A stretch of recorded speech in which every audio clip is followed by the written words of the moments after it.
For your prompt attention. This is an invitation for all of our committee members to go ahead and put up your committee member sign. Thank you, Councilwoman Evans Siegel. I saw that there, so thank you for putting that up. So for any committee members that have not put their sign up, please do so. We do detect quorum. We have 13 of 15 members present. We're missing Councilmember Huffman and Johnston, but we have 13 present, so we'll go ahead and get started with the meeting. Pursuant to Council Rule 28, the public comment period at committee meetings is limited to items that appear on the committee agenda. We did not have anyone to sign up for our public comment period, so we will go right into the agenda. Right now, we have the following items on consent. RS 2024-582, RS 2024-583, RS 2024-585, RS 2024-585, RS 2024-586, RS 2024-587, RS 2024-588, RS 2024-589, RS 2024-590, RS 2024-591, RS 2024-592, RS 2024-593, RS 2024-595, RS 2024-597, RS 2024-598, RS 2024-599, RS 2024-600, RS 2024-601, BL 2024-442, BL 2024-443, BL 2024-444, and BL 2024-445. Does anyone have anything that they would like to bump from the consent agenda? Councilmember Allen, you're recognized. Thank you, Madam Chair. Could I take RS 2024-591 and -598 off?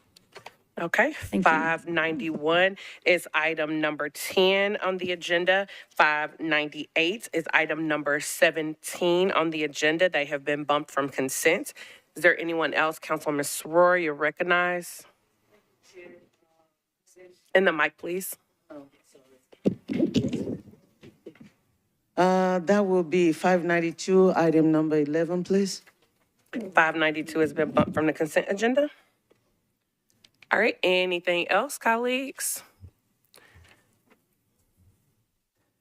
All right, seeing none, we'll go ahead and read the captions for the consent agenda.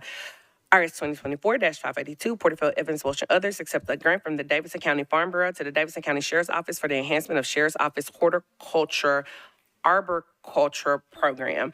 RS 2024-583 is not on consent. RS 2024-584, Porterfield, Evans, and Bradford accepts the terms of a cooperative purchase and master agreement for urgent purchases for repair and maintenance supplies for jail facilities in the Davidson County Sheriff's Office. RS 2024-585, Porterfield, Walsh, and Allen accepts a grant from the Tennessee Department of Mental Health and Substance Abuse Services to the Davidson County General Sessions Court for the provision of the Tennessee Certified Recovery Court Program to incorporate intensive judicial supervision, treatment services, sanctions, and incentives to address the need of non-violent offenders with substance use and or co-occurring disorders. RS 2024-586, Porterfield, Welsh, Allen, and Ellis accepts a grant from the State of Tennessee Administrative Office of the Courts to the state trial courts for the provision of interpretation and translation services for court hearings involving individuals with limited English proficiency in the Davidson County trial courts. RS 2024-587, Porterfield, Walsh, and Allen approves Amendment 1 to a grant from the Tennessee Department of Mental Health and Substance Abuse Services to the state trial courts to provide Tennessee Certified Recovery Court Program at the Davidson County Residential Drug Court to address the needs of non-violent offenders. RS 2024-588, Porterfield, Evans, and Ellis approves an interlocal agreement between the Emergency Communications District for Nashville and Davidson County and the Metropolitan Government for the provision of services and reimbursement of costs pertaining to enhanced 911 services. RS 2024-589, Porterfield, Gamble, and Allen authorizes the Metropolitan Mayor to submit the 2024-2025 annual update to the 2023 to 2028 Consolidated Plan for Housing and Community Development to the U.S. Department of Housing and Urban Development. RS 2024-590, Porterville authorizes the Metropolitan Department of Law to compromise and settle the claim of City Limits Construction LLC against the Metropolitan government relating to the property located at 1702 Forest Avenue, Nashville, Tennessee, in the amount of $11,914.88 to be paid out of the NDOT Sidewalk Fund. RS 2024-592, Porterville, Gamble, Welsh, and Allen authorizes the grant not exceeding $7 million from the Barnes Fund for affordable housing to William Franklin Buchanan Community Development Corporation for the express purpose of creating affordable or workforce housing utilizing the American Rescue Plan Act funds. RS 2024-593, Porterville, Gamble, Welsh, and Allen approves the First Amendment to the 2 grant contracts for constructing affordable housing approved by RS 2024-1857 between the Metropolitan Housing Trust Fund Commission and Affordable Housing Resources Incorporated and Project Return. RS 2024-594, Porterville, Gamble, Welsh, and Allen. That one's not on consent. My apologies. RS 2024-595, Porterville accepts the terms of a cooperative purchase and master agreement for a customized fleet and supply management for the Department of General Services. RS 2024-597, Porterville, Evans, and Welsh accepts a grant from the Tennessee Department of Finance and Administration, Office of Criminal Justice Programs, to the Office of Family Safety to plan and implement the Tennessee Family Justice Center statewide conference. RS 2024-599, UN Porterville, Styles, and Welsh accepts an in-kind grant from the Friends of Warner Park to the Metropolitan Board of Parks and Recreation to provide funding for improvements to Warner Park. RS 2024-600, Porterville, Styles, Welsh, and Allen accepts an in-kind grant from the Creative Parks Nashville to the Metropolitan Board of Parks and Recreation to provide equipment for the support and expansion of the Music, Theater, and Visual Arts Program. RS 2024-601, Porterville, Parker, and Ellis approves Amendment 3 to the intergovernmental agreement by and between the State of Tennessee Department of Transportation and NDOT for the funding of various intersection improvements countywide. BL 2024-442, Porterville, Bradford approves Amendment number 1 to the contract between the Metropolitan Government and Comcast Business Communications, LLC, Comcast, for the managed and unmanaged telecommunications services. BL 2024-443, Toombs, Porterville, Styles, and others approves a greenway conservation easement between the Metropolitan Board of Parks and Recreation and the Baltz family for greenway improvements at 4800 Buena Vista Pike, 4804 Buena Vista Pike, and 4808 Buena Vista Pike. BL 2024-444, Toombs, Porterville, Styles, and others approves a greenway conservation easement between the Metropolitan Board of Parks and Recreation and Rock National Properties, LLC, for greenway improvements at 3200 Whites Creek Pike. BL 2024-445, Porterville, Parker, Welsh, and Styles approves a contract between the Metropolitan Government and Tacoa, LLC, for marketing and distribution of biosolid pellets for Metro Water Services. And that is everything on the consent agenda. Do we have anything else that we want to bump from consent? Councilwoman Sora, you recognize? I believe you read RS 2024-592, and that was already bumped. So just want to make sure that it is bumped. 592 should be bumped? Yes, ma'am. My apologies, I did read that. So for the record, 592, number 11 is not on the consent agenda. My apologies, and thank you for calling that out. Anyone else have anything that they would like to bump from the consent agenda? All right, seeing none, may I have a motion? Is there a second? It has been moved and properly seconded. Any discussion? Seeing none, all those in favor say aye. Any opposed, nay. Any abstentions or anyone not voting? Consent agenda passes, 13 in favor, 0 against, 0 not voting. First item not on consent is agenda item number 2, RS 2024-583, Porterville, Evans, Welsh, and others accepts a grant from the Tennessee Department of Transportation to the Davidson County Sheriff's Office to provide litter pickup and litter prevention education within Davidson County. Can I get a motion? Is there a second? It's been moved and properly seconded. Is there any discussion?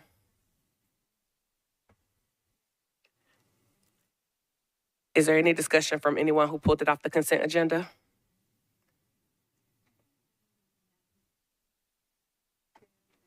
I got you. Okay, maybe no one pulled it off consent, and maybe I accidentally pulled it off consent. So since there's no discussion, seeing none, all those in favor say aye. Any opposed, nay. Any abstentions or anyone not voting? Motion carries, 13 in favor, 0 against, 0 not voting. RS 2024-584, Porterville, Evans, and Bradford accepts the terms of a cooperative purchase and master agreement for the urgent, wait a minute. Is that one on consent? That one was on consent. Okay. Number 10. My bad, y'all. It's been a long day. All right. So everything else was on consent up until number 10, y'all. So RS 2024-591, Porterfield, Gamble, Welsh, and Allen authorizes grants not exceeding $760,000, $554 from the Barnes Fund for Affordable Housing to the Housing Fund for the express purpose of creating affordable or workforce housing utilizing the American Rescue Plan Act funds. Can I get a motion? Is there a second? It has been moved and properly seconded. Is there any discussion? Council Lady Allen, you are recognized. Thank you, Madam Chair. I think this is great. I'm glad we're finding a place to use this. And I was just wondering if Ms. Hubbard could answer the question that she so nicely answered over the weekend.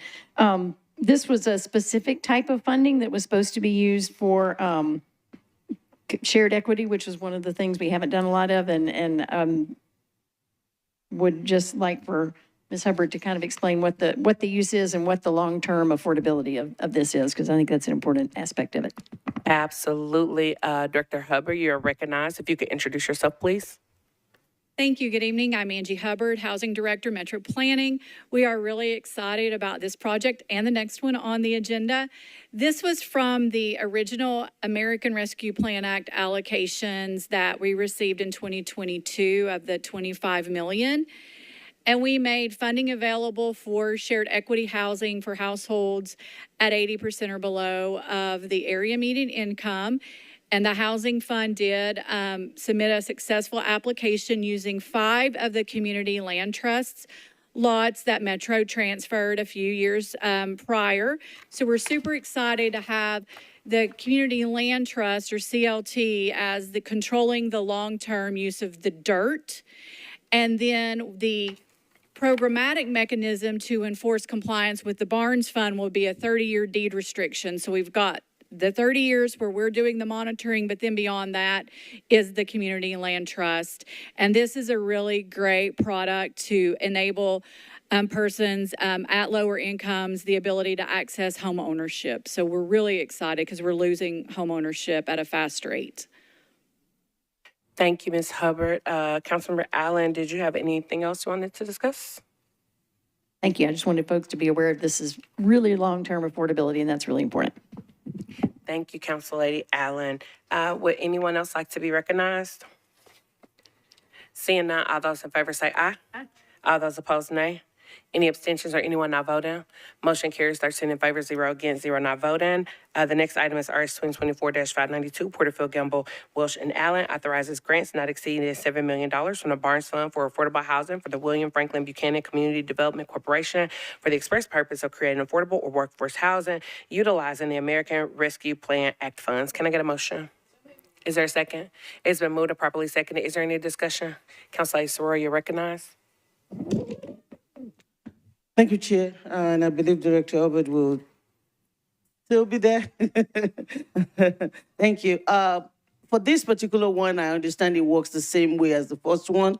But what I need you to please explain is that in looking at the details of it, I saw where it was supposed to be for purchases, but I also see construction. And when I went and look up that particular address on the assessor of property, it already has some apartments in there. There's cottages at Drake's Creek and River Gate Acres. And so I just want a clarification, this $7 million, is it a combination of construction and purchases, or if you can just tell me how this one works? Ms. Hubbard, Director Hubbard, you're recognized. Thank you. We're really excited about this one. This is our first cooperative housing project ever that we funded in this city, and we don't do much of this in the South. It allows a home ownership by purchasing into the cooperative for persons at 50% or below. The money will be used for the acquisition of existing housing, and if there's money left over from the acquisition, there might be some rehab. So we have existing units on the ground that will allow access to housing at a much faster rate than if this were a new construction project. So do we have people in those existing homes right now? And if we do they have the opportunity to be part of the co-op, or do they remain as renters? So I have representatives of the development team here that can explain any of the relocation plan, but it was, we've communicated from the beginning that we don't want someone to lose existing housing through this process. So they're going to, if I could invite them up to explain how they'll affect that process. Madam Chair, may I ask Please. Andy Zhu or any of Carlina? Either Yes, one? you may, if they could just Thank you. please identify themselves at the mic. Afternoon or evening, everyone. This is Andy Zhu with MFX Ventures. Coming up alongside me is Carlina Bell of William Franklin Buchanan. She's the project team sponsor with the nonprofit. I was brought on to help with the finances and figure out the affordable housing side. So this is an existing structure. There are 60 units on site, about 36 one bedrooms, 24 two bedrooms. As Angie mentioned, the contract with the Barnes Fund requires the units to be affordable to people making 50% of area median income. And so when we looked at the project originally, we're not allowed to ask what the existing tenants' financial statements or anything like that are going into the project. The seller, this is a private party transaction that private market seller. It's not an affordable housing group. It's we're taking these units off of the private speculative market and making it permanently long-term affordable. But the rents that are in place are pretty similar to the 50% AMI rents. For example, 50% AMI rent for a one bedroom is about $1,003, I believe, off the top of my head. And I think that's $1,203 for a two bedroom. The existing in-place rents are pretty similar to that. So our intention and hope is that once we go in and we're able to income certify, check everyone's existing incomes, if the tenants choose and say, hey, I would like to be a part of the cooperative, then they're able to buy into the cooperative. If they are not able to buy into the cooperative, but they want to stay on the property, we've worked it out so that they can be grandfathered in and stay on the property and not be asked to leave if they still want to stay at the property. And we would also help them have their current rent rates be lowered to what those 50% AMI rates are, even if they don't necessarily income qualify if they're at 52%, 55% AMI, for example, and slightly above that. We would want to make sure that they are allowed to stay on the property if they choose to renew. Thank you so very much, Councilwoman Soro. You're recognized. For the people that are renters that are not buying into the co-op, who will own that building? So the cooperative, as a general structure, will continue to own that unit, and then the renter or the tenant there who is continuing to lease would just be leasing from the general cooperative. And then as soon as they roll out of that lease, let's say they choose to renew for a year, but they don't renew the next year, then that unit will be made available to another person making 50% area median income, and that will be sold as a cooperative. So over the grant period, unless someone happens to be grandfathered in for 20 years or something like that, every one of those units will be sold to a 50% area median income cooperative member. Thank you. So and I'm very interested in the one that what are the terms for being part of the co-op? Does it require a substantial money down payment, or what does that look like so that we can determine how people will be able to still be a part of this? So we've set the cooperative buy-in share to be $1,000 currently. Mm-hmm. So the majority of that is all being funded through the grant. And so we've put that buy-in share to be really equivalent to just a security deposit. And hopefully a lot of those tenants who do have a security deposit there already, that could be rolled over and transferred. And at least a portion of that might be able to count to that, depending on how much deposit each tenant has. But that was our intention, to set it up so that the buy-in fee was not a cost prohibitive number. That's amazing. For people like myself who doesn't know how that works, so it's more like a lease to own where they're paying little by little until they get full ownership of the property. Is that how that works? This one is actually considered a limited equity cooperative. There's a lot of different types of cooperatives. If you are familiar with the ones maybe in New York or up in the Northeast, those ones might function similar to a condo structure in which instead of buying into a condo, which is you own the internal air rights to a unit, and then otherwise, the market goes up and down normally like a fully market rate development. In this specific project, we've proposed this limited equity cooperative structure, which essentially caps that share price and how much it can grow to 3% a year. So essentially, you'll buy in for $1,000.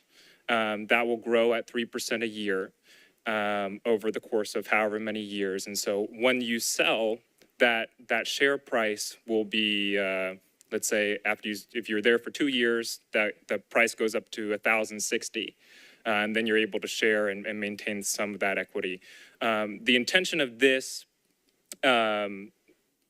form of limited equity cooperative is not to have people build a lot of equity through, paying down the mortgage and getting that percentage. That the mortgage pay down will be used to allow the property to continuously run.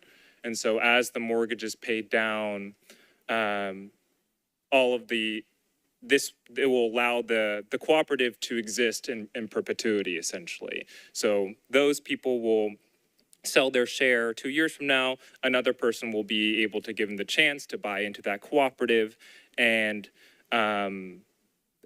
the intention for this form is less on the equity appreciation and more on the hey, this is a chance for people to have secure housing, have a lower payment. No one can ever kick you out of the home. No one can ever tell you to leave once you're bought in, or choose not to renew your lease. This is about housing security and maintaining the opportunity for that low-income, for people to be able to afford that low-income housing in perpetuity. Thank you. I have a question for Director Hubbard. You are recognized. You said this is for Director Hubbard? Director, Okay. yes, ma'am. Thank you, guys. Great answers, and I think it's a great program, great opportunity. Director Hubbard, the $7 million, this is not typical, it's not like your typical bonds funding. Is that for the full acquisition of the property, or is this also leveraging funding from the developers? So the $7 million is more than we typically do, because this is brand new for all of us. We're kind of walking through this together. We knew that it needed more upfront capital in the form of a grant or equity than a typical project to get it going. And then they have other funding sources to do any of the other rehab work or any of the other, and I don't have your leverage information in front, but I'm happy to have Mr. Zhu come back and talk about their other fundings in their capital stack, but it's not 100% of the funding of the project. Thank you. And then once they start talking to the residents and they find out the people that are not going to buy into the co-op for whatever reason, then you will be keeping track of that to make sure that there's not displacement and that they have a plan for them as well. Is that my understanding? Correct. Their relocation or their plan is part of their application, which we will monitor against so that we can ensure compliance, and that includes any displacement that is outside of what they said that they were going to do. All right. Well, thank you. This is exciting. Thank you. Thank you. Thank you, Chair. Thank you, Director Hubbard. Thank you, Council Lady Soror, and thank you all for all that valuable information. Is there any additional discussion? Seeing none, all those in favor say aye. Any opposed, nay. Any abstentions or anyone not voting? Motion carries 12 in, oh, my apologies, one abstention? Okay. Motion carries 11 in favor, 0 against, and 1 not voting. The next item we have is RS 2024-594. Porterville, Gamble, Welsh, and Allen approves the Second Amendment to a grant contract for constructing affordable housing approved by RS 2024-1443 between the Metropolitan Housing Trust Fund Commission and Urban Housing Solutions Incorporated. Can I get a motion? Is there a second?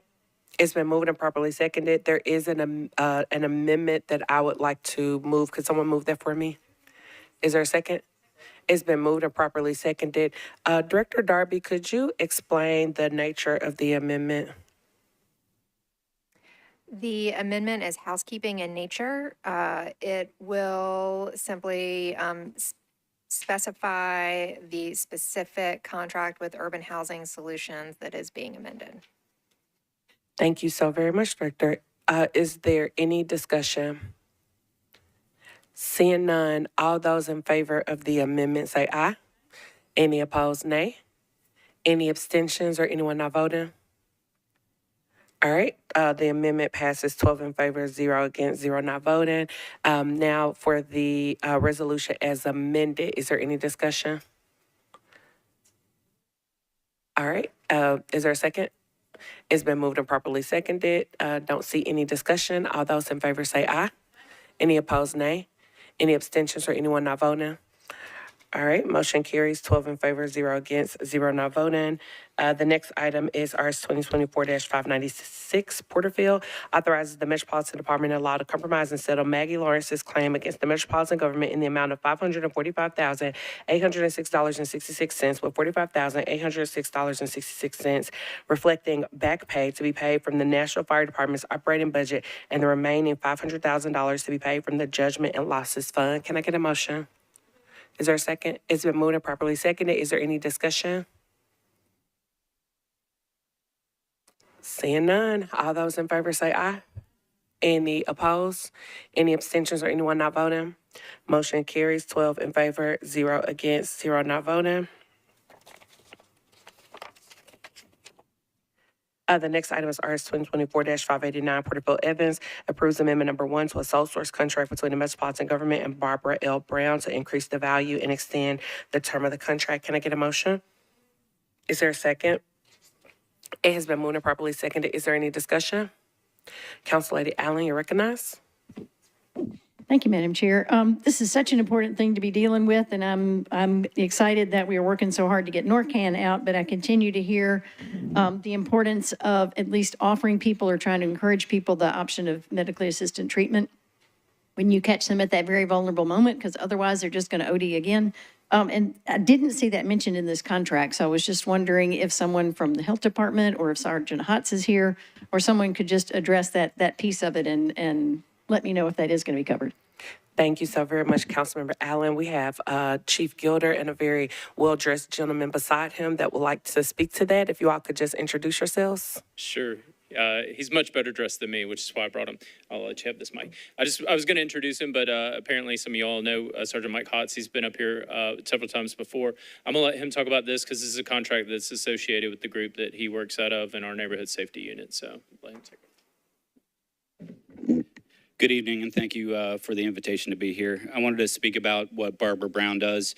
My name is Mike Hotz. I'm a sergeant with the Metro Nashville Police Department, Specialized Investigations Division, and I supervise the overdose unit.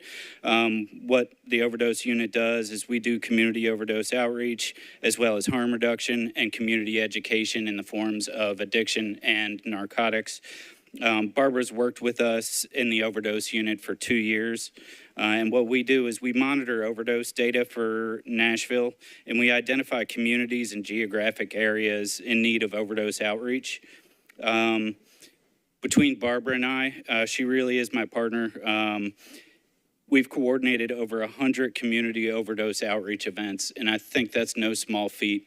And we've also distributed more than 1,500 doses or overdose reversal kits containing Narcan.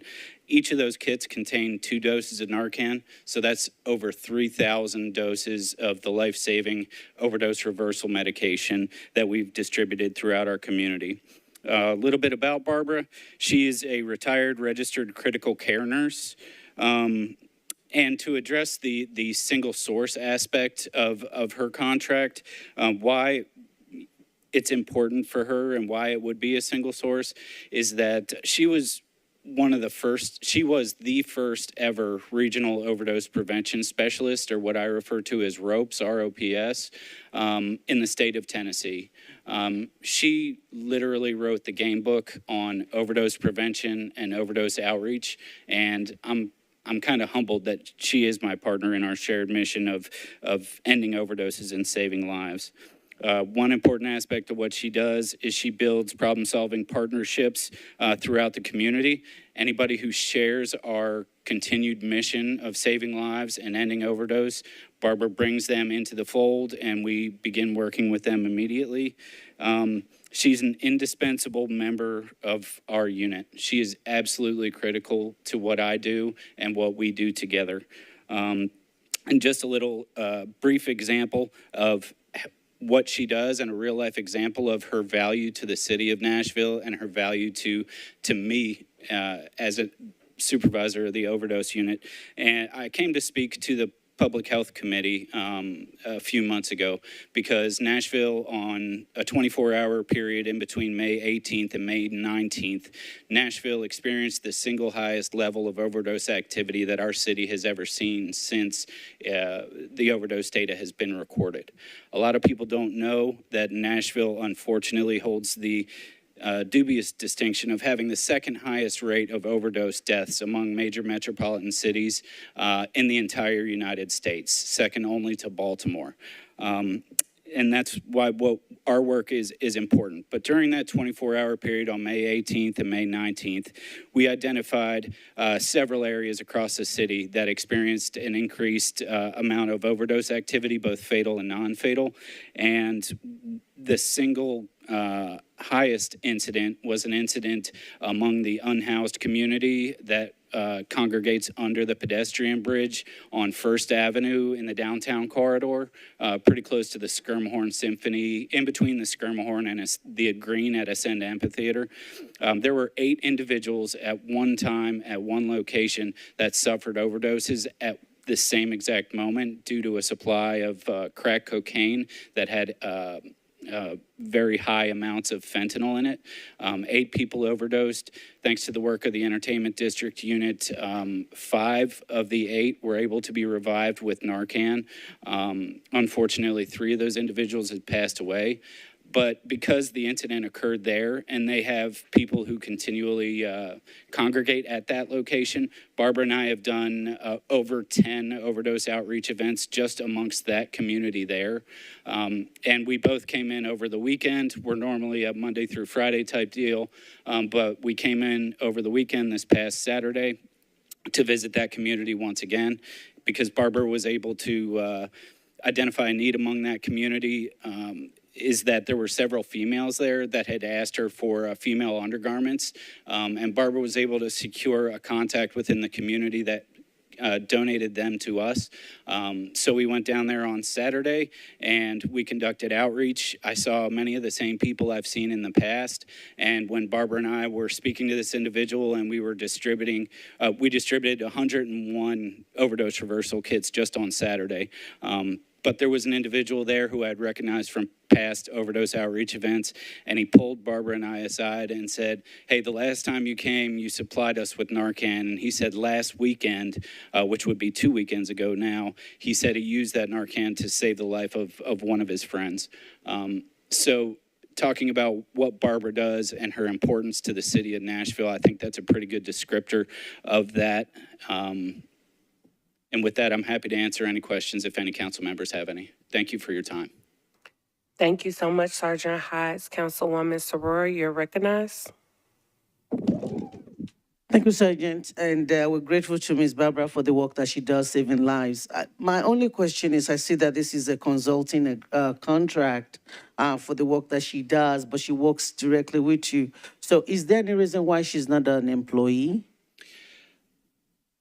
I don't have the answer specifically to that designation, but I would say as far as her consultation, you know, she provides us with sage advice based on her years or if not decades of experience, but then doesn't just provide us with advice. She actually helps me implement that with concrete actions throughout the community. I think I'll just I'll follow up with finance and maybe with the MMPD. I always thought that a consultant's, the distinction between employee and consultants and how a consultant has independence about what they do, when they do it, controlling all of that stuff. How does that factor into this arrangement? She's a good one to have. I'm not objecting to it. That's not what I'm saying. I was just thinking in terms of how many hours and how often we need and all this stuff. Is there any particular reason why we chose to do it this way? So, thank you. Thank you, Councilwoman Sora. Council Lady Evans, you're recognized. Thank you, Chair. I guess one of the things, and maybe you know the answer to this, Sergeant Hotz, and maybe somebody else will know the answer.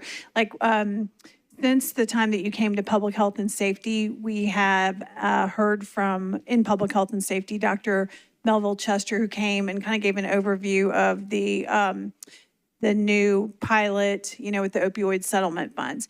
And so I think kind of going back to Councilwoman Allen's question related to what Ms. Brown does in the field with you, how she potentially would connect people that she's building relationships with when she's out there having these conversations to the potential for treatment. And I don't know if you have visibility or have probably participated in some of those conversations, but I guess, and it may be too early to know like what that connection may look like between the work that you do and the pilot, with the opioid settlement money. In terms of getting people in touch with treatment for substance use disorder and opioid use disorder, that is our primary goal.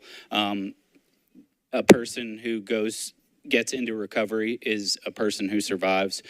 So Barbara and I work with the health department on a weekly, if not daily basis.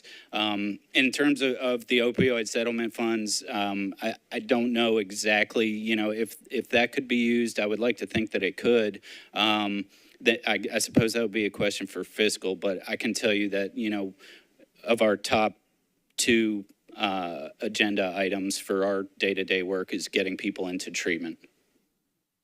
Thank you. And I'll also just add that I 2 years ago when I was chair of public health and safety, I had a chance to meet with Barbara right when she was first starting her work, and I could completely understand why you would want to have her carry on in this role, because she's a really smart lady, but also kind of has that I hesitate to call it nurturing, but like that really wonderful quality for people who maybe have not had the best circumstances growing up that would lead them into, trying drugs or using substances, kind of probably bringing some of that quality to people who have not had that in their lives. So I'm going to support this because I think it's important. Thank you, Council Lady Evans. Is there any additional discussion? All right, seeing none, all those in favor say aye. Aye. Any opposed, nay. Any abstentions or anyone not voting? Motion carries 12 in favor, 0 against, 0 not voting. Thank you all so much, Sergeant Hott. Next, we have BL 2024-343, Styles, Cooper, Eslick, and others, amends Chapter 2.112 of the Metropolitan Code of Laws regarding the membership of the Metropolitan National Arts Commission and the process for approving the criteria for awarding funds. Can I get a motion? Is there a second? It has been moved and properly seconded. We do have 4 amendments to discuss. Council Lady Allen, would you like to be recognized? Thank you, Madam Chair. I'd like to move Amendment 1 with the brief explanation. Is there a second? It has been moved and properly seconded. Councilmember Allen, you're recognized. Thank you. This one does 2 things. It fixes very complicated language about the stagger that goes back to like the 1980s and just simply says that terms will be staggered so that we don't replace everybody at once. And it also puts the burden of electing this person on the council body as a non-voting member, because we need to specify that so that we're not in conflict with some legislation that says they can't be voting members. Thank you, Councilmember Allen. Would anyone like to be recognized? I see Council Lady Styles would like to be recognized. Council Lady Styles. Thank you very much, Chair. I am in support of Councilmember Allen's amendment number 1. Thank you, Council Lady Styles. Would anyone else like to be recognized? All right, seeing none, all those in favor say aye. Any opposed, nay. Any abstentions or anyone not voting? Amendment 1 carries, 12 in favor, 0 against, 0 not voting. Next, we have Amendment 2. Council Lady Allen, would you like to be recognized? Thank you, Madam Chair. Amendment 2 changes the process from requiring an ordinance to review the criteria back to a resolution. It still does require it to come before the council, which would require that to go before the Arts Committee as well. Just concerns about extending the process before the actual application and award of funding goes to the artists who are trying to get their art done. So it's just an effort to streamline that process. Thank you, Councilmember Allen. Council Lady Styles, you're recognized. Thank you very much, Chair, and thank you again, Councilmember Allen. The reason why I proposed it being an ordinance, it gives us a little bit more time to be clear about what the process is, and if we have an additional feedback before it gets to third, that would be great from the council side. The resolution proposed many years ago, it went on the books and then we never saw it again. And so it's kind of led a bit to the mess that we have today. I think it is a longer process, but I think it's well worth it so we can be sure that things are on track in this department. So I am against Amendment 2. Thank you, Council Lady Styles. Would anyone else like to be recognized? I have a question for either the sponsor or Director Darby. Would this require the resolution to come back before us each year, or would it require that the resolution only had to come back before us when the terms of awarding the grants change? Council Member Allen, would you like to answer that, or would you prefer that someone else answer it? Yeah, I will read from the amendment. It says award funds appropriated to it by the Metro Council to deserving nonprofit, civic, and nonprofit charitable organizations. Criteria for awarding of such funds shall be established by the Metro Arts Commission and approved by resolution of the Metro Council each year before funds are awarded. Thank you. I caught the each year after I asked the question. Thank you. Council Lady Styles, did you want to be recognized again? I did, and that fast the thought left me. So I guess I'll wait. Okay, thank you, Council Lady Styles. Would anyone else like to be recognized? Council Lady Soror, you're recognized. Thank you, Chair. Just why would we need to approve it every year if they have a set process that they're using? What is the rationale behind every year we have to approve the criteria? Councilmember If Allen. it's not changing. Councilmember Allen, you're recognized. Thank you. I may need to bounce back to this. This is not a new requirement. It's just that the resolution requirement has not been followed in many years. And I think I'm going to defer back to Director Darby to give more history. Director Darby, you're recognized. Under the current ordinance, the current code provision, the criteria would be approved by resolution when the criteria changes. That's what's required currently.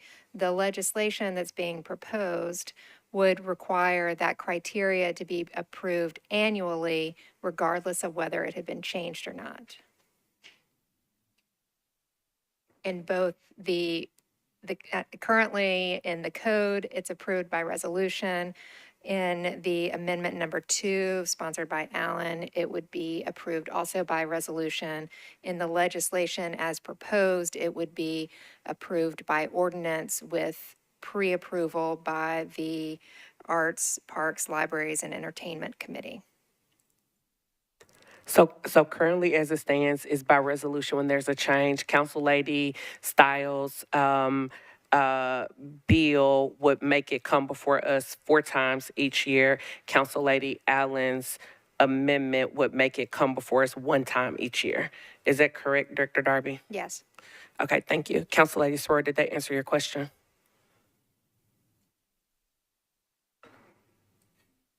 Sorry, Chair. So regardless, every year, whether it changes or not, it will come before us. So the only difference is whether it's coming before us as an ordinance or as a resolution.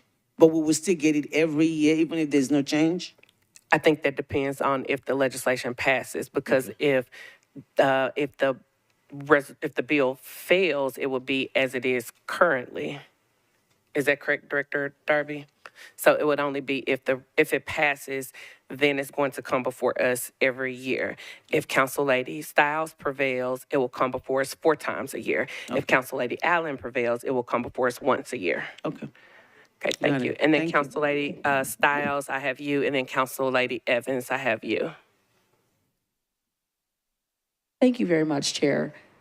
This ordinance is supposed to come, would come before us for the regular 3 readings, but it would only be once a year. It wouldn't be 4 times a year, just one time. It wouldn't affect the process. I know that's part of what people are thinking. If you look at the process right now of when people, if you don't mind if I address Councilmember Suara, when people are putting in the application, that timeline is set by the Arts Commission. So if this bill passes, this would give them a new idea of how they would need to set that process. So they know that they would need to have the grant process approved before they could move forward with a grant process. The problem, again, has been we passed a resolution and we trusted the Arts Commission was going to bring it, let us know, hey, this is coming, and it never came. And it's been over a decade that it hasn't come. So for this is an ordinance. We get to make sure that that comes in and we know what's happening, because a large part of what has taken place has been that we haven't known what's happening over at Metro Arts, and we should have. So I think an ordinance makes it a little bit clearer. They know when first reading is, they know when second reading is coming. If they make a change, they can't just make it. It has to come over here. But even to be sure that we know that things are still moving as usual and as they should, this allows us to do that as well. Thank you, Council Lady Stiles. And I want to clarify, when I was saying 4 times a year, I mean it's coming before the body 4 times. 1 time before your committee, and then 1 for each of the 3 readings of an ordinance. That's what I meant by 4 times. But thank you for highlighting that, Council Lady, so that could be cleared up. Council Lady Evans, you're recognized. Thank you, and I think that Councilmember Stiles' comments may have helped clear this up. So, but maybe I want some additional clarity around the, as far as the distinction between the resolution and ordinance in this situation, binding nature of a resolution versus the ordinance. What it would be more, what would be stronger? Sounds like the ordinance. Director Darby, you're recognized. Under this circumstance, both would be binding. Council Lady Evans. That's all that I wanted to know. Thank you. Thank you so very much. Any additional discussion? All right, seeing none. All those in favor of Councilmember Allen's amendment, say aye. Any opposed, nay. Any abstentions or anyone not voting? What are you doing? I'm asking, are you saying nay or are you saying abstention, not voting? Council Lady Kimbrough. You're abstaining. Okay. Council Lady Webb, you are a no. So that is 9 in favor, 2 against, and I have Council Lady Webb and Council Lady Evans against, and then I have Councilmember Kimbrough is abstaining.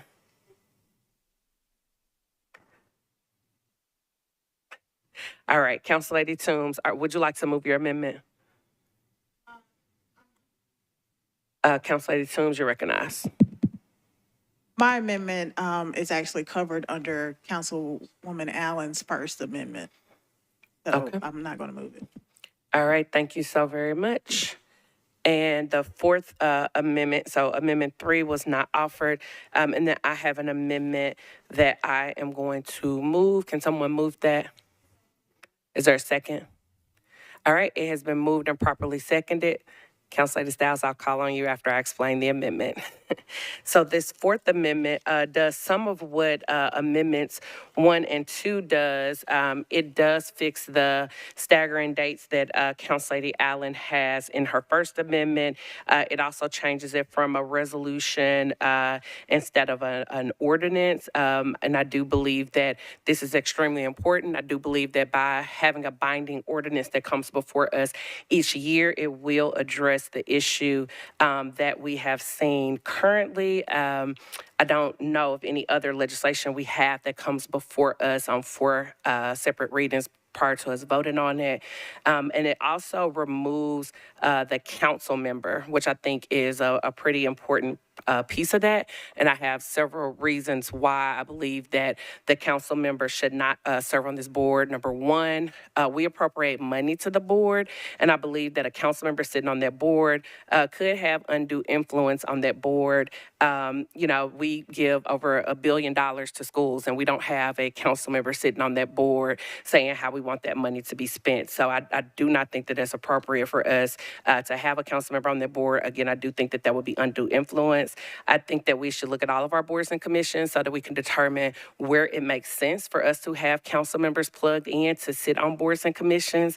As it stands, we have over 80 boards and commissions. At this rate, if we're putting council members on boards, everybody's going to be serving on an additional 2 boards in addition to their council duties. And I think that we should not be doing this in a way that is so happenstance. We need to look at this collectively. We know that there's a working group with the administration and Councilwoman Sepulveda and others that are looking at our boards and commissions. And I think that they should take up which which boards and commissions do need a council member so that we can, again, make that determination at once. And then lastly, if the board needs support, which I do understand that this board needs support, then we need to provide that support. And when I say we, I mean through the administration. We need to provide training for our boards and commissions and for the people that are serving on our boards and commissions. Boards and commissions are a way to democratize government. It's not a way for us as council members to then serve on an additional thing because we don't trust that that body can handle what they are signed up to do. So if people need additional support, we need to give them that additional support. We definitely want all of our boards and commissions to be successful, but I do think that this is a bit of a overreach and overstepping. So I would ask that you all support that amendment. Council Lady Stiles, you're recognized. Thank you very much, Chair. I'm definitely against this amendment. As we know, it's been quite the ongoing saga, and in speaking with the current interim director as well as the chair of the commission, throughout these few months, there have been a lot of questions that have been asked that have come up, and questions about council support and having presence, and having a council member on this particular commission is helpful. The goal here is not to encourage putting council members on all 80 of our boards and commissions. There are several commissions that don't need us to be physically present. Right now, this department is very much in need and would like to have our support and have our presence. And so I think that knowing that we should be supportive, the goal is for us to know when there's a department in need to do the work. And certainly if we're seeing that others that are supposed to be being supportive are not, it does fall on us. This gives us that opportunity. I hope that you will please vote no, as this is something that the commission themselves do not want. Thank you. Thank you, Councilmember Stiles. Councilwoman Evans, you're recognized. Thank you, Chair. This amendment request I listened to the Rules Committee meeting from the other day, and so I wanted to hear from the administration about the potential change. It sounded like there was one piece of legislation we may be getting that will make council members non-voting, and I don't know if I misremembered. I was doing a lot today, so could you speak on that? Mr. Rosenberg, you're recognized. Thank you, Madam Chair. Thank you, Councilmember Dave Rosenberg with the Mayor's Office. Yeah, one of the stages that the working group is working on now is a piece of legislation that's going after some kind of easier items. So before we get the feedback back from board and commission members and the departments that support them, that will go into membership size and all of that sort of thing, which will be later this year. We're addressing the charter deficiencies, among other things, in this legislation, which would move Metro Council members from voting members to non-voting members. It also does a couple other things with regard to staggering absences, or excessive absences, and sunsetting a few ordinance-created boards and commissions whose charge has been completed. Thank you. Council Lady Evans, you're recognized. Thank you for explaining that information. So I guess if this legislation overall were to pass, and so I guess at some point everything could change related to the potential legislation that's coming in the future. As far Mr. as voting. Rosenberg, you're recognized. Yes, it could later this year. And in addition, if it were to pass as filed, the legislation right behind it would most likely undo it, or parts of it. The legislation behind it, as in what's coming up later in the year? No, this first piece of legislation, first since piece. this was filed as having a voting member, it would presumably aim to reverse that. Okay, thank you. So, and you're speaking to the bill, not the amendment. Correct. Thank you. Yes, the original bill. The bill, the new legislation would undo the bill. The amendment is in line with the new legislation. Is that correct? Yes. Thank you. Council Lady Evans, did you have another question? I guess it's not really so much a question as just an overall thought related to the kind of the oversight connection, because committees are supposed to be oversight of boards and of departments. And, you know, these ones that have these independent boards and commission structures, I think it can make it really difficult as far as kind of that oversight piece. And so ordinarily, I probably wouldn't support probably this legislation overall, knowing that something is coming. But I guess I'm kind of concerned, like, just the notion that there's so many things happening in that department, even beyond like what has been publicly discussed, that I think it would make more sense to have somebody over there that's at least participating, even if they're not voting. And so I'm probably not going to support the amendment today, but I would normally consider it if there weren't so many things happening. Thank you, Council Lady Evans. I'll go to Council Lady Stiles and I'll go to Council Lady Allen. Council Lady Stiles, you're recognized. Thank you very much, Chair. Thank you very much, Councilmember Evans. Speaking directly to the point that I'm trying to make, there is an immediate need here, I think, with the amendment of Councilmember Allen, and that the member is non-voting, that handles that issue. And again, as former Councilmember Rosenberg was just saying, this is legislation that is being proposed for the end of the year. It's July. And I don't think that that is fair to constituents, nor to the commission or to Metro Arts for us to sit here and figure things out when we've known there's been a fire and we didn't do anything before. So let's do something in the meantime while we're working things out here that actually is a benefit to these individuals that have been suffering for quite some time. So I hope that you all will vote no on this amendment. Thank you. Thank you, Council Lady Stiles. Council Lady Allen, you're recognized. Thank you. I think this is just a point of clarification. Can Director Darby explain the difference between these council-created commissions and boards and charter-created commissions and boards, and whether council members can be voting members in some circumstances when they're created by charter? Director Darby, you're recognized. When a commission or board is created by charter and puts by charter a council member on that board, then that comports with the charter provision that says otherwise you can't be a voting member. And the examples of that are planning and traffic and parking? Planning, traffic and parking, and those are the two that can come to Audit. mind right now. There's audit, that is one where some are the members of are voted on to those boards or that board Okay. or commission. So there's a difference in those, and what this group is dealing with is the council-created committees is with regard to clarifying that those should be non-voting. This is the Arts Commission is a commission that was created by the council, not by charter. Okay. The charter just has a provision that says that council members should not serve on boards or commissions that are not created by charter. Not created by charter. Yeah. Thank you for clearing that up. Thank you, Councilmember Allen. Any additional discussion? I will end the discussion with my last comment of I do think that it is dangerous territory when we have the people that essentially are holding the purse strings at the table, making recommendations, and again, that can't unduly influence that body. If people feel as though they don't agree with that council member, is that going to withhold funding, or how that could impact their funding going forward? So I do think that that's dangerous territory, and I would love for your support on this amendment, but we will just see how it goes. All those in favor, raise your hand or say aye. Well, let's do hands. All those in favor, say aye. Oh, raise your hand. I'm sorry. One. Raise your hand so that I can count them, y'all. 1, 2, 3, 4, 5, and chair votes aye. That's 6. All those opposed. 1, 2, 3, 4 opposed. I got you. I think I got you. The noes, raise your hand again.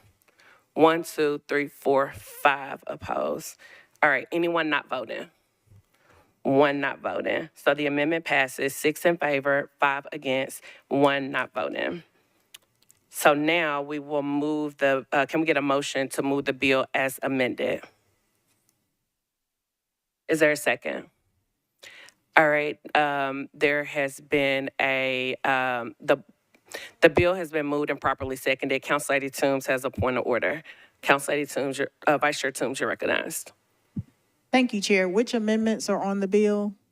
The current amendments that are on the bills are 1, 2, and 4. Number 3 was not offered. Okay, so did all 3 pass? 1, 2, and 4 pass? Yes, 1, 2, and 4 passed. Do either of those amendments cancel each other out? Director Darby, you're recognized. Yes, they will if they are approved tomorrow night during the meeting. So tonight, this is at this committee meeting, is for recommendation before the council. Director Darby, does 4 incorporate everything with 1 and 2, or can you explain the difference between 4 and 1 and 2? Yeah, I have it written down and I just lost my place. So number 4 would incorporate Allen's Amendment 1 and Allen's Amendment 2. 4 also removes the council member from a position on the commission, and so that is what distinguishes it from Amendments 1 and 2. So in essence, tomorrow, if all of these are moved, the body would then need to make the determination on if they wanted 1 and 2 or 4, or 1 and or 2 or 4, but they don't need to do 1 and 2 and 4. If the body were to approve all 3, number 4 would overwrite the first 2. Okay. So depending on the order that they were approved in, actually. Thank you, Director Darby. Did that answer your question, Vice Chair Toombs? All right. Is there any additional discussion? Councilmember Toombs, you're recognized. Thank you, Madam Chair. So on the bill itself, as amended, I am still of the thought that because there is a working group that is looking at all boards and commissions, that we should allow that working group to do its work. I don't see any pressing need to get ahead of the work of that group. I know that the Apple Committee and one member in particular is attending the Arts Commission meetings. There's nothing to prevent that council member from continuing to attend those meetings, from continuing to offer support where needed. I think that we should be uniform in how we approach boards and commissions, and I think that this bill is just untimely. Thank you, Vice Chair Toombs. I'm going to go to Councilmember Spain, who's a part of the committee, and then Council Lady Styles. I'll recognize you.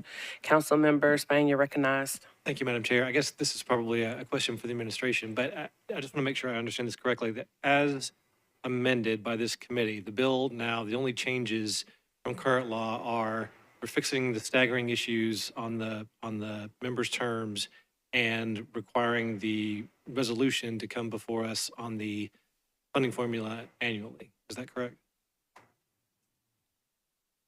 I believe that would be to Director Darby, or Mr. Rosenberg said he's happy to answer. So Mr. Rosenberg, you're recognized. Thank you, Madam Chair. Thank you, Council Member. So both of them, neither of them fixes a staggering issue. It just gets rid of some outdated language that's messy in the code. Otherwise, with amendments 1 and 2, it adds a non-voting council member. With amendment 4, and then amendment 4 does not do that. It leaves the makeup of the commission as it is now. And then with either 1 and 2 or with 4, you end up with a resolution coming annually to the council regarding the criteria. Councilmember Spain? I think I got it. Thank you. Okay, thank you. Councilmember Styles, you're recognized.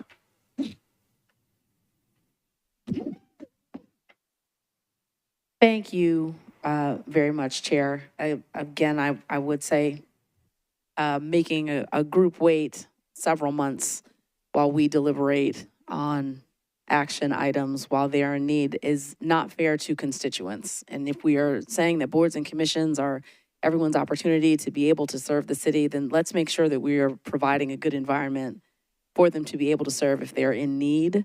And also the way that this commission is set up, and I can't speak to others, but being present is one thing, being able to participate is something else. And the way that this commission is set up, you may speak in public comment only, and after that, you are just left to sit and listen to craziness.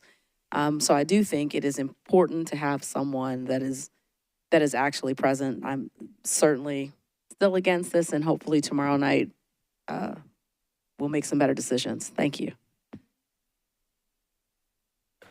Council Lady Styles, would you like to clarify you're against your legislation because we're speaking on the bill currently? Would you like to speak in the mic? Yes, Chair. I'm grateful for some of these changes. I think the removal of the council member is a horrific idea, and I certainly hope that tomorrow things could be different. That's all I was saying. Okay, thank you. We're on the bill as amended. Council Lady Soror, you're recognized. Blah, blah, blah. Thank you, Chair. I'm actually speaking in support of the bill, and I had the opportunity to serve on different board and commissions my first term, the Housing Fund, MAC, and the Audit Committee, and some other ones. And I can tell you that having a council member on those commissions actually helped me in terms of the deliberation, not just for the commission, but also in terms of bringing information back to the full body. So my only concern with this particular commission initially was having a council member that votes. And I think with Amendment 1 and 2, that's been removed. I think because of the money part of it and because it has allocation and finances attached to it, I didn't think a council member should have any say in how that money is distributed. And so, but once that's removed with Amendment 1 and 2, I think that a non-voting council member works for me. And so with that, arts has been a big debacle this year. There's been a lot of conversation. There's a lot that needs to happen with it. And I think this is an attempt to put something before us that actually gives some guidance to the commission in terms of what they're doing, how they bring it. And so with that, I don't think we should delay it. I don't think we should wait for the other one.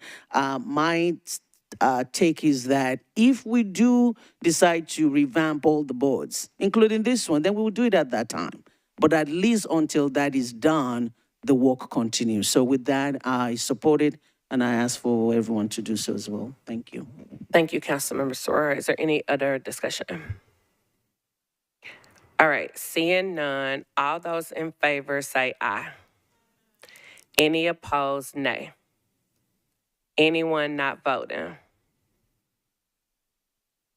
You abstaining, Councilor Kimbrough? You're not voting. Okay. So as amended, we have one person abstaining, that's Councilmember Kimbrough.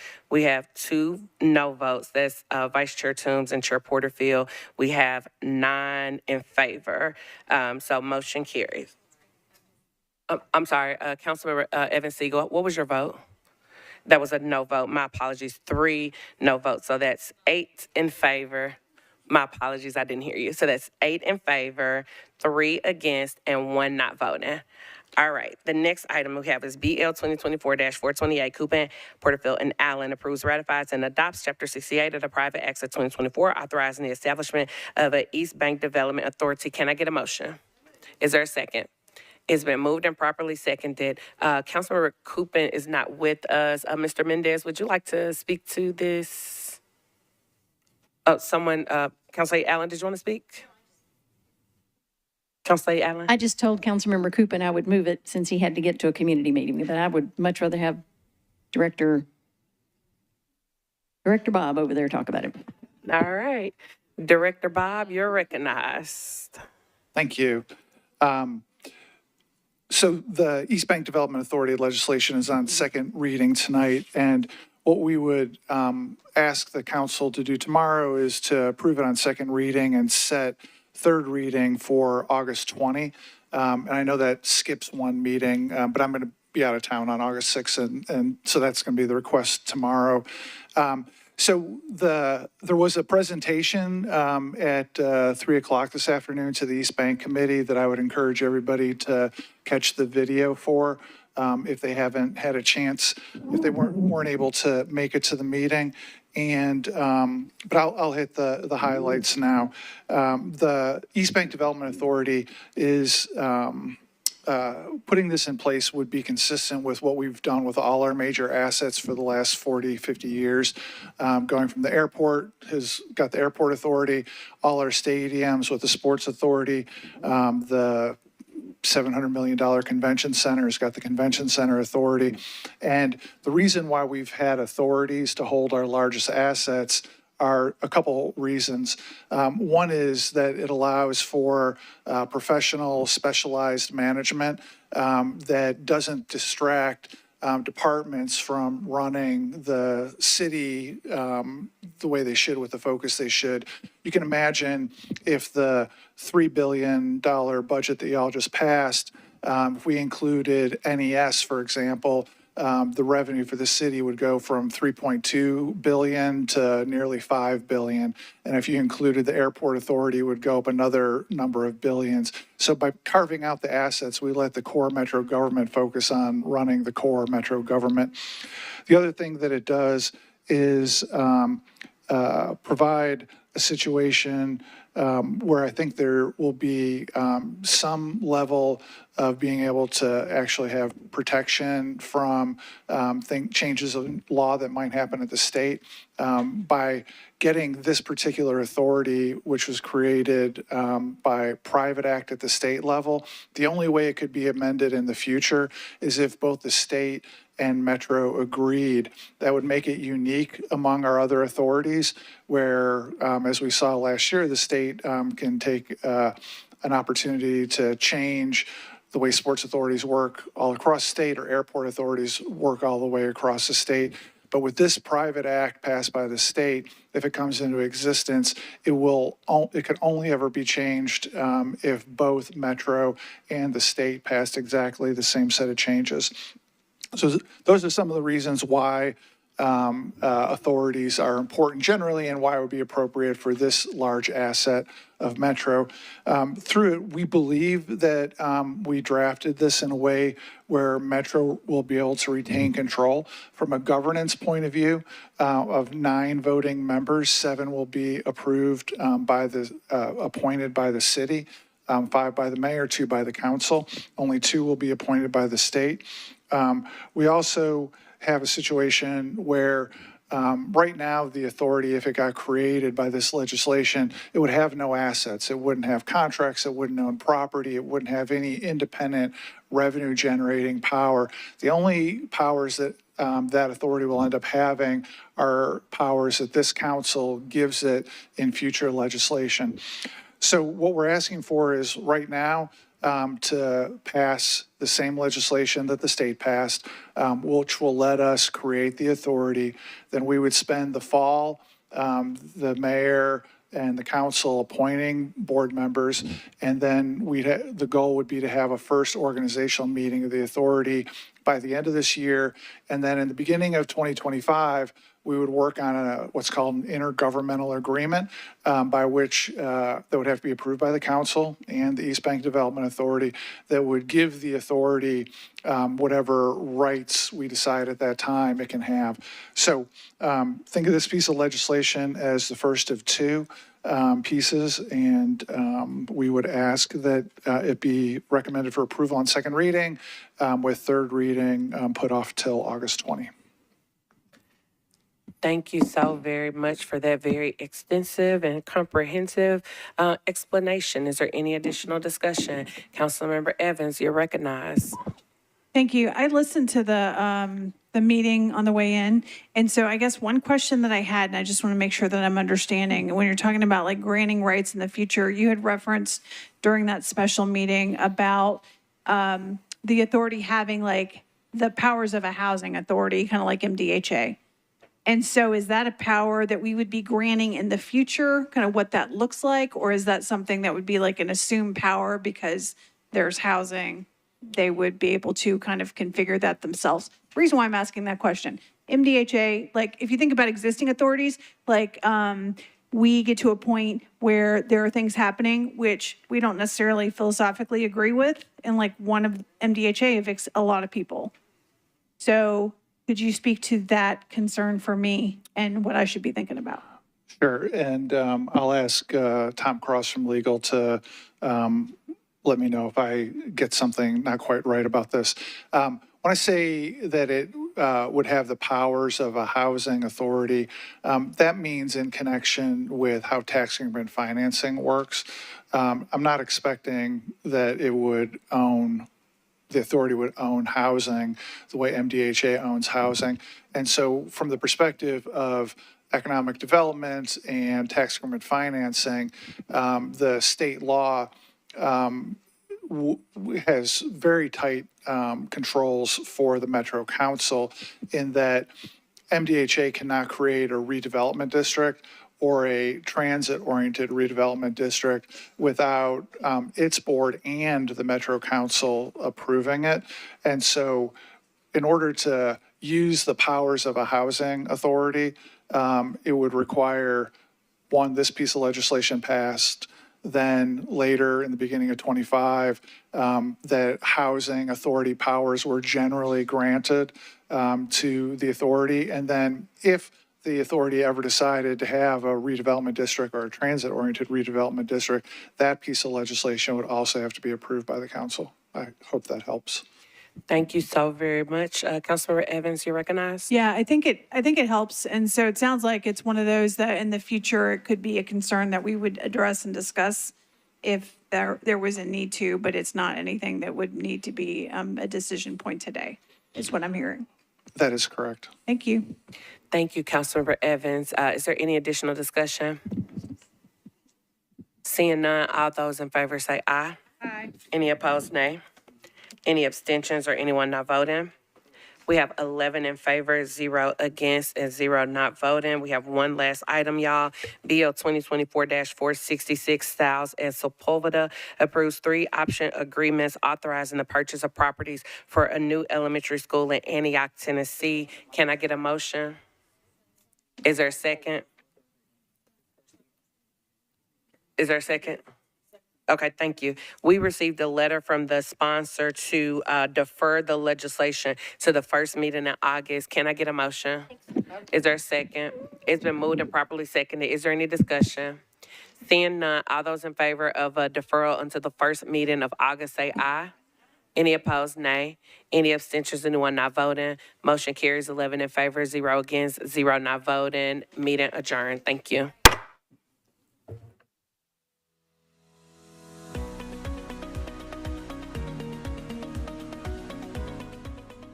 This has been a service of the Metro Nashville Network. If you would like to see this presentation again, or for more information on this and other programs, visit nashville.gov.